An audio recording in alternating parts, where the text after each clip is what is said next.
It was Christmas Day, December 25th, 2007, a day of family, church, celebration.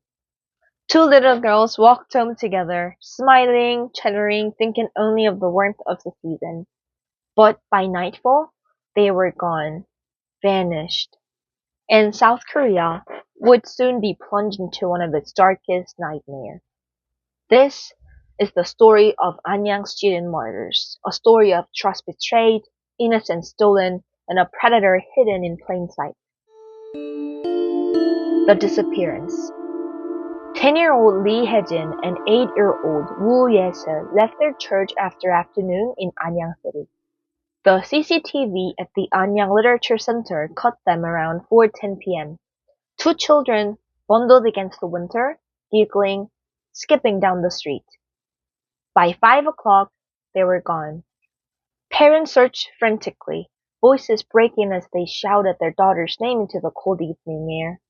Police were called, Amber Alerts flashed. At first, hope lingered. Maybe they'd wander off. Maybe they'd be fine safe. But hours turned into days. Days turned into weeks. And silence answered every desperate cry. Volunteers combed the city. Posters covered telephone poles. Police expanded search zones, but found nothing. Public anger mounted. How can two children vanish without a trace? Cried headlines. On March 6, 2008, more than 2 months later, Commissioners Oh Chang-soo admitted failure and ordered a fresh start. The city held its breath. March 11, Chilbosan Mountain. A reserve officer hiking through brush stumbled upon something buried shallow in the dark. Small, fragile, not hidden well enough. Tests confirmed it. It was Lee Hae-jin. The country mourned as one. Hope extinguished. This was not disappearance. It was murder.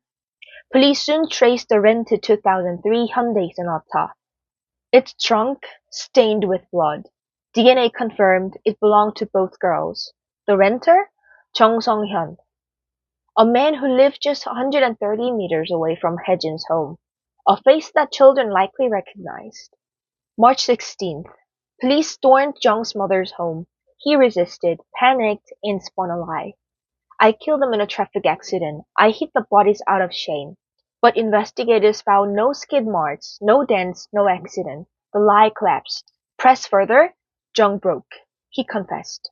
On that Christmas afternoon, Jung approached the girls near church. He wrote the clock of trust, someone they've seen before, a familiar face. And then, the hook. Do you want to see my puppy? It's sick. I need help. There was no puppy. No help needed. Only a predator's bait. Witnesses later recalled he reeked faintly of alcohol and glue. He admitted he had been drinking, sniffing bones before he set out to hunt. And the girls, innocent and compassionate, followed. They walked into his home, into his trap. The door closed behind them. What followed was horror. He held them captive. Hours of fear and pleading. In a 10-hour interrogation, profiler Kwon Yong-il pulled the truth from him. He admitted he sexually assaulted the girls. When their cries grew too loud, when reality pressed in, he silenced them. Hands pressed over small noses and mouths until breath stopped. The next day, Jung acted with chilling calculation. He visited a hardware shop, bought tools, prepared to erase what he had done. One child buried hastily in the earth of Chilbosan Mountain. The other dismembered, her body cast into Sihung waterways. On March 18th, soldier discovered the remains of Uyese. The nightmare deepened. And yet, on that same morning after the murders, Jung had gone to work, repairing computers, chatting casually, as though nothing had happened. Jung Sung-hyun, born 1969, a childhood marred by an alcoholic father, buried in school, withdrawn. But behind his mask of ordinariness lay violence. In 2004, he strangled karaoke assistant Chung Dok-sun. Later, he confessed to killing another woman in Gunpo Motel, dumping her body into the sea. A serial predator. and now exposed. June 18, 2008. The Suwon District Court condemned Jung to death for three murders, Chung, Haejin, and Yeseo. His appeals failed. October 2008. The High Court upheld the sentence.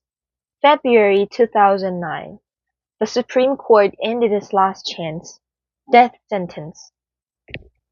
Yet, even in prison, Jung showed no remorse. In 2022, he wrote defiantly, "How could I kill children when no one saw me in the act?" He sued newspapers for defamation. He claimed police coercion. He lost every case. Still, he clung to arrogance. At Haejin's funeral, more than 900 mourners gathered. One classmate whispered through tears, "You reminded us of a sunflower." Family shattered. One father abandoned his job, drowning in grief. Another moved far away, unable to endure the memories. Rumors linked Jung briefly to the Hwasong serial killings. Police dismissed them, but the whispers lingered. Two children, full of laughter, full of lights, vanished in a single moment of misplaced trust. A predator hid among neighbors, wearing the mask of normalcy. The story is not only tragedy, it is warning. Evil does not always roar. Sometimes it whispers, "Come see the puppy." And then silence,